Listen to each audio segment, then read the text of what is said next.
Tanggal 17 Januari hari ke-17.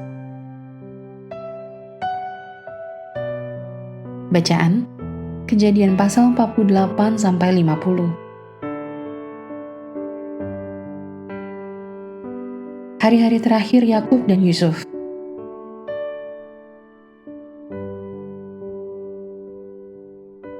Garis besar, saat Yakub menjelang ajalnya di Mesir, dia memanggil dua putra Yusuf dan memberkati mereka. Efraim, anak Yusuf yang lebih muda, mendapat berkat Yakub lebih besar daripada Manasye. Manasye lebih tua dari Efraim. Sebagai tindakan terakhirnya, Yakub secara profetik menguraikan masa depan ke-12 anaknya. Selain itu, Yakub berkeinginan untuk dimakamkan di Kanaan. Keinginan ini membuktikan bahwa masa depan bangsa Israel terletak di tanah perjanjian.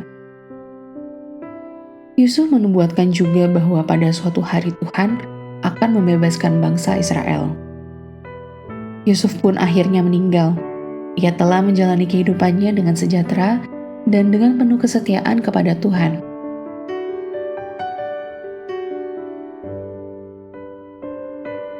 Renungan harian.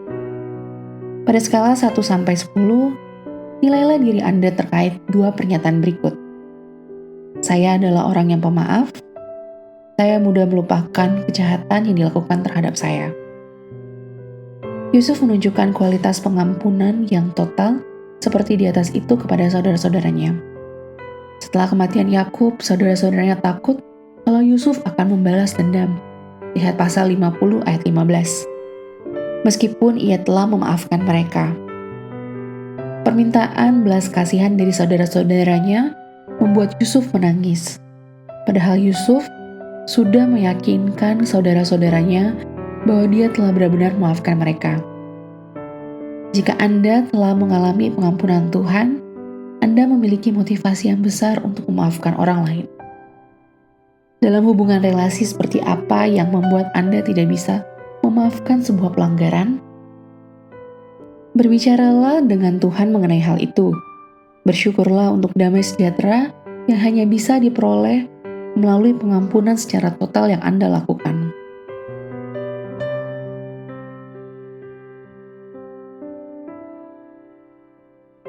Banyak dari kita berpendapat bahwa mengampuni seseorang dapat dilakukan dengan mudah setelah kita membalas orang tersebut dengan hal yang setimpal. Pendalaman.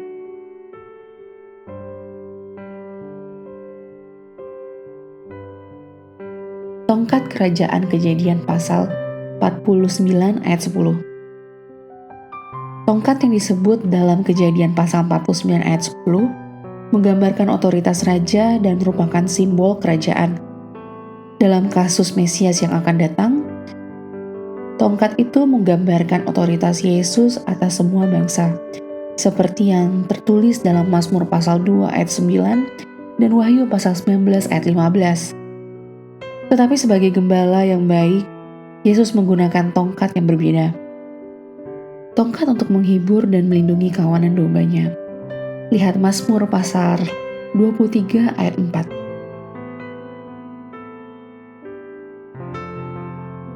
Berkat nubuatan Yakub Kejadian pasal 49 ayat 2-27. Berkat Yakub pada anak-anaknya dalam Kejadian pasal 49 ayat 2-27. Dimaksudkan tidak hanya untuk ke-12 anaknya yang masih hidup. Berkat ini juga berlaku untuk suku-suku yang akan datang dari keturunan mereka. Berkat terpanjang diberikan kepada Yehuda dan Yusuf. Berkat ini akan banyak digenapi oleh Mesias. Keturunan terbesar Yehuda adalah Yesus Kristus yang disebut singa dari Yehuda, yaitu tunas Daud. Lihat Wahyu pasal 5 ayat 5.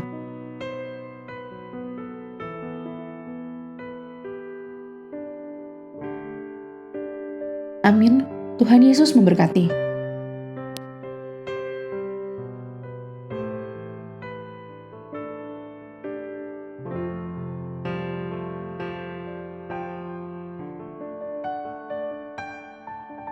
Kejadian pasal 48. Yakub memberkati Manasye dan Efraim.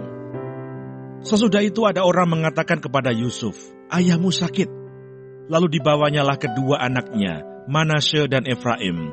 Ketika diberitahukan kepada Yakub, "Telah datang anakmu Yusuf kepadamu." Maka Israel mengumpulkan segenap kekuatannya, dan duduklah ia di tempat tidurnya. Berkatalah Yakub kepada Yusuf, "Allah yang Maha Kuasa telah menampakkan diri kepadaku di Luz di tanah Kanaan dan memberkati aku serta berfirman kepadaku, 'Akulah yang membuat engkau beranak cucu, dan aku akan membuat engkau bertambah banyak dan menjadi sekumpulan bangsa-bangsa. Aku akan memberikan negeri ini kepada keturunanmu untuk menjadi miliknya sampai selama-lamanya.' Maka sekarang kedua anakmu yang lahir bagimu di tanah Mesir, sebelum aku datang kepadamu ke Mesir, akulah yang empunya mereka. Akulah yang akan empunya Efraim dan Manasye, sama seperti Ruben dan Simeon. Dan keturunanmu yang kau peroleh sesudah mereka, engkaulah yang empunya. Tetapi dalam pembagian warisan, nama mereka akan disebutkan berdasarkan nama kedua saudaranya itu. Kalau aku, pada waktu perjalananku dari Padan, aku kematian Rahel di tanah Kanaan di jalan, ketika kami tidak berapa jauh lagi dari Efrata, dan aku menguburkannya di sana, di sisi jalan ke Efrata, yaitu Bethlehem. Ketika Israel melihat anak-anak Yusuf itu, bertanyalah ia, 'Siapakah ini?' Jawab Yusuf kepada ayahnya, 'Inilah anak-anakku yang telah diberikan Allah kepadaku di sini.' Maka kata Yakub, 'Dekatkanlah mereka kepadaku, supaya ku berkati mereka.' Adapun mata Israel telah kabur karena tuanya, jadi ia tidak dapat lagi melihat. Kemudian Yusuf mendekatkan mereka kepada ayahnya, dan mereka dicium serta didekap oleh ayahnya. Lalu berkatalah Israel kepada Yusuf, 'Tidak kusangka-sangka bahwa aku akan melihat mukamu lagi. Tetapi sekarang Allah bahkan memberi aku melihat keturunanmu.' Lalu Yusuf menarik mereka dari antara lutut ayahnya, dan ia sujud dengan mukanya sampai ke tanah. Setelah itu Yusuf memegang mereka keduanya, dengan tangan kanan dipegangnya Efraim, yaitu di sebelah kiri Israel, dan dengan tangan kiri Manasye, yaitu di sebelah kanan Israel. Lalu didekatkannya lah mereka kepadanya. Tetapi Israel mengulurkan tangan kanannya dan meletakkannya di atas kepala Efraim, walaupun ia yang bungsu, dan tangan kirinya di atas kepala Manasye. Jadi tangannya bersilang, walaupun Manasye yang sulung. Sesudah itu diberkatinya lah Yusuf, katanya, 'Nenekku dan ayahku, Abraham dan Ishak, telah hidup di hadapan Allah. Allah itu sebagai Allah yang telah menjadi gembalaku selama hidupku sampai sekarang, dan sebagai malaikat yang telah melepaskan aku dari segala bahaya. Dialah kiranya yang memberkati orang-orang muda ini, sehingga namaku serta nama nenek dan bapakku, Abraham dan Ishak, termasyhur oleh karena mereka, dan sehingga mereka bertambah-tambah menjadi jumlah yang besar di bumi.' Ketika Yusuf melihat bahwa ayahnya meletakkan tangan kanannya di atas kepala Efraim, hal itu dipandangnya tidak baik. Lalu dipegangnya tangan ayahnya untuk memindahkannya dari atas kepala Efraim ke atas kepala Manasye. Katanya kepada ayahnya, 'Janganlah demikian, ayahku, sebab inilah yang sulung. Letakkanlah tangan kananmu ke atas kepalanya.' Tetapi ayahnya menolak, katanya, 'Aku tahu, anakku, aku tahu. Ia juga akan menjadi suatu bangsa, dan ia juga akan menjadi besar kuasanya. Walaupun begitu, adiknya akan lebih besar kuasanya daripadanya, dan keturunan adiknya itu akan menjadi sejumlah besar bangsa-bangsa.' Lalu diberkatinya lah mereka pada waktu itu, katanya, 'Dengan menyebutkan namamu lah orang Israel akan memberkati. Demikian, Allah kiranya membuat engkau seperti Efraim dan seperti Manasye.' Demikianlah didahulukannya Efraim daripada Manasye.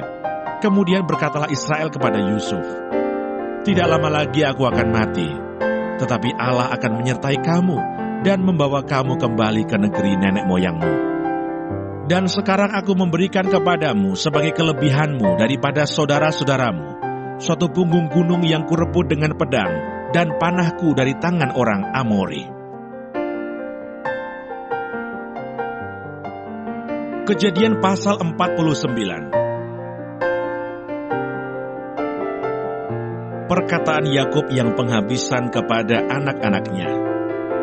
Kemudian Yakub memanggil anak-anaknya dan berkata, "Datanglah, berkumpul, supaya kuberitahukan kepadamu apa yang akan kamu alami di kemudian hari. Berhimpunlah kamu dan dengarlah. Ya anak-anak Yakub, dengarlah kepada Israel ayahmu. Ruben, engkaulah anak sulungku, kekuatanku dan permulaan kegagahanku. Engkaulah yang terutama dalam keluhuran, yang terutama dalam kesanggupan. Engkau yang membual sebagai air, tidak lagi engkau yang terutama, sebab engkau telah menaiki tempat tidur ayahmu. Waktu itu engkau telah melanggar kesuciannya, dia telah menaiki petiduranku. Simeon dan Levi bersaudara, senjata mereka ialah alat kekerasan. Janganlah kiranya jiwaku turut dalam permupakatan mereka. Janganlah kiranya rohku bersatu dengan perkumpulan mereka. Sebab dalam kemarahannya mereka telah membunuh orang, dan dalam keangkaraannya mereka telah memotong urat keting lembu. Terkutuklah kemarahan mereka, sebab amarahnya keras. Terkutuklah keberangan mereka, sebab berangnya bengis. Aku akan membagi-bagikan mereka di antara anak-anak Yakub, dan menyerahkan mereka di antara anak-anak Israel. Yehuda, engkau akan dipuji oleh saudara-saudaramu. Tanganmu akan menekan tengkuk musuhmu. Kepadamu akan sujud anak-anak ayahmu. Yehuda adalah seperti anak singa. Setelah menerkam engkau naik ke suatu tempat yang tinggi. Hai anakku, ia meniarap dan berbaring seperti singa jantan atau seperti singa betina. Siapakah yang berani membangunkannya? Tongkat kerajaan tidak akan beranjak dari Yehuda, ataupun lambang pemerintahan dari antara kakinya, sampai dia datang yang berhak atasnya. Maka kepadanya akan takluk bangsa-bangsa. Ia akan menambatkan keledainya pada pohon anggur, dan anak keledainya pada pohon anggur pilihan. Ia akan mencuci pakaiannya dengan anggur, dan bajunya dengan darah buah anggur. Matanya akan merah karena anggur, dan giginya akan putih karena susu. Sebulon akan diam di tepi pantai laut. Ia akan menjadi pangkalan kapal, dan batasnya akan bersisi dengan Sidon. Isakar adalah seperti keledai yang kuat tulangnya, yang meniarap di apit bebannya. Ketika dilihatnya bahwa perhentian itu baik dan negeri itu permai, maka disendengkannya lah bahunya untuk memikul, lalu menjadi budak rodi. Adapun Dan, ia akan mengadili bangsanya sebagai salah satu suku Israel. Semoga Dan menjadi seperti ular di jalan, seperti ular beludak di denai yang memagut tumit kuda, sehingga penunggangnya jatuh ke belakang. Aku menanti-nantikan keselamatan yang daripadamu ya Tuhan. Gad, ia akan diserang oleh gerombolan, tetapi ia akan menyerang tumit mereka. Asher, makanannya akan limpah mewah, dan ia akan memberikan santapan raja-raja. Naftali adalah seperti rusa betina yang terlepas. Ia akan melahirkan anak-anak indah. Yusuf adalah seperti pohon buah-buahan yang muda. Pohon buah-buahan yang muda pada mata air, dahan-dahannya naik mengatasi tembok. Walaupun pemanah-pemanah telah mengusiknya, memanahnya dan menyerbunya, namun panahnya tetap kokoh, dan lengan tangannya tinggal liat, oleh pertolongan yang maha kuat pelindung Yakub, oleh sebab gembalanya gunung batu Israel, oleh Allah ayahmu yang akan menolong engkau, dan oleh Allah yang maha kuasa, yang akan memberkati engkau dengan berkat dari langit di atas, dengan berkat samudra raya yang letaknya di bawah, dengan berkat buah dada dan kandungan. Berkat ayahmu melebihi berkat gunung-gunung yang sejak dahulu, yakni yang paling sedap di bukit-bukit yang berabad-abad. Semuanya itu akan turun ke atas kepala Yusuf, ke atas batu kepala orang yang teristimewa di antara saudara-saudaranya. Benyamin adalah seperti serigala yang menerkam. Pada waktu pagi ia memakan mangsanya, dan pada waktu petang ia membagi-bagi rampasannya. Itulah semuanya suku Israel, 12 jumlahnya, dan itulah yang dikatakan ayahnya kepada mereka ketika ia memberkati mereka. Tiap-tiap orang diberkatinya dengan berkat yang diuntukkan kepada mereka masing-masing. Yakub meninggal dan dikuburkan. Kemudian berpesanlah Yakub kepada mereka, apabila aku nanti dikumpulkan kepada kaum leluhurku, kuburkanlah aku di sisi nenek moyangku dalam gua yang di ladang Efron, orang Het itu, dalam gua yang di ladang Makpela di sebelah timur Mamre di tanah Kanaan, ladang yang telah dibeli Abraham dari Efron, orang Het itu, untuk menjadi kuburan milik. Disitulah dikuburkan Abraham beserta Sarah, istrinya. Disitulah dikuburkan Ishak beserta Ribka, istrinya. Dan disitulah juga kuburkan Lea. Ladang dengan gua yang ada di sana telah dibeli dari orang Het. Setelah Yakub selesai berpesan kepada anak-anaknya, ditariknyalah kakinya ke atas tempat berbaring, dan meninggallah ia. Maka ia dikumpulkan kepada kaum leluhurnya. Kejadian pasal 50. Lalu Yusuf merebahkan dirinya mendekap muka ayahnya, serta menangisi dan mencium dia. Dan Yusuf memerintahkan kepada tabib-tabib, yaitu hamba-hambanya, untuk merempah-rempahi mayat ayahnya. Maka tabib-tabib itu merempah-rempahi mayat Israel. Hal itu memerlukan 40 hari lamanya, sebab demikianlah lamanya waktu yang diperlukan untuk merempah-rempahi, dan orang Mesir menangisi dia 70 hari lamanya. Setelah lewat hari-hari penangisan itu, berkatalah Yusuf kepada seisi istana Firaun, "Jika kiranya aku mendapat kasihmu, katakanlah kepada Firaun, bahwa ayahku telah menyuruh aku bersumpah," katanya, "tidak lama lagi aku akan mati. Dalam kuburku yang telah kugali di tanah Kanaan, disitulah kau kuburkan aku. Oleh sebab itu izinkanlah aku pergi ke sana, supaya aku menguburkan ayahku, kemudian aku akan kembali." Lalu berkatalah Firaun, "Pergilah ke sana dan kuburkanlah ayahmu itu, seperti yang telah disuruhnya engkau bersumpah." Lalu berjalanlah Yusuf ke sana untuk menguburkan ayahnya, dan bersama-sama dengan dia berjalanlah semua pegawai Firaun, para tua-tua dari istananya, dan semua tua-tua dari tanah Mesir, serta seisi rumah Yusuf juga, saudara-saudaranya, dan seisi rumah ayahnya. Hanya anak-anaknya serta kambing domba dan lembu sapinya ditinggalkan mereka di tanah Goshen. Baik kereta maupun orang-orang berkuda turut pergi ke sana bersama-sama dengan dia, sehingga iring-iringan itu sangat besar. Setelah mereka sampai ke Goren Haatat yang di seberang sungai Yordan, maka mereka mengadakan di situ ratapan yang sangat sedih dan riuh. Dan Yusuf mengadakan perkabungan 7 hari lamanya karena ayahnya itu. Ketika penduduk negeri itu, orang-orang Kanaan, melihat perkabungan di Goren Haatat itu, berkatalah mereka, "Inilah perkabungan orang Mesir yang amat riuh." Itulah sebabnya tempat itu dinamai Abel Misraim, yang letaknya di seberang Yordan. Anak-anak Yakub melakukan kepadanya seperti yang dipesankannya kepada mereka. Anak-anaknya mengangkut dia ke tanah Kanaan, dan mereka menguburkan dia dalam gua di ladang Makpela yang telah diberi Abraham dari Efron, orang Het itu, untuk menjadi kuburan milik, yaitu ladang yang di sebelah timur Mamre. Setelah ayahnya dikuburkan, pulanglah Yusuf ke Mesir, dia dan saudara-saudaranya, dan semua orang yang turut pergi ke sana bersama-sama dengan dia untuk menguburkan ayahnya itu. Yusuf menghiburkan hati saudara-saudaranya. Ketika saudara-saudara Yusuf melihat bahwa ayah mereka telah mati, berkatalah mereka, "Boleh jadi Yusuf akan menendam kita dan membalaskan sepenuhnya kepada kita segala kejahatan yang telah kita lakukan kepadanya." Sebab itu mereka menyuruh menyampaikan pesan ini kepada Yusuf.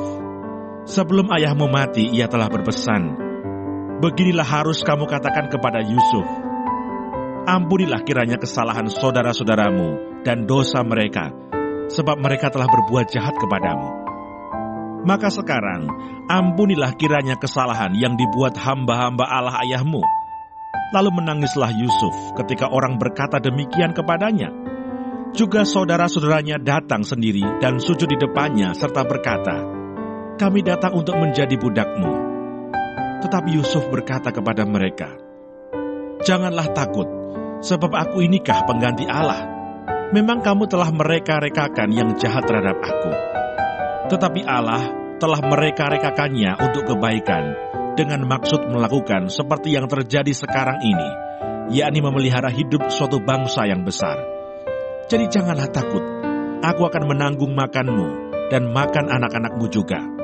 Demikianlah ia menghiburkan mereka dan menenangkan hati mereka dengan perkataannya. Yusuf meninggal. Adapun Yusuf, ia tetap tinggal di Mesir beserta kaum keluarganya.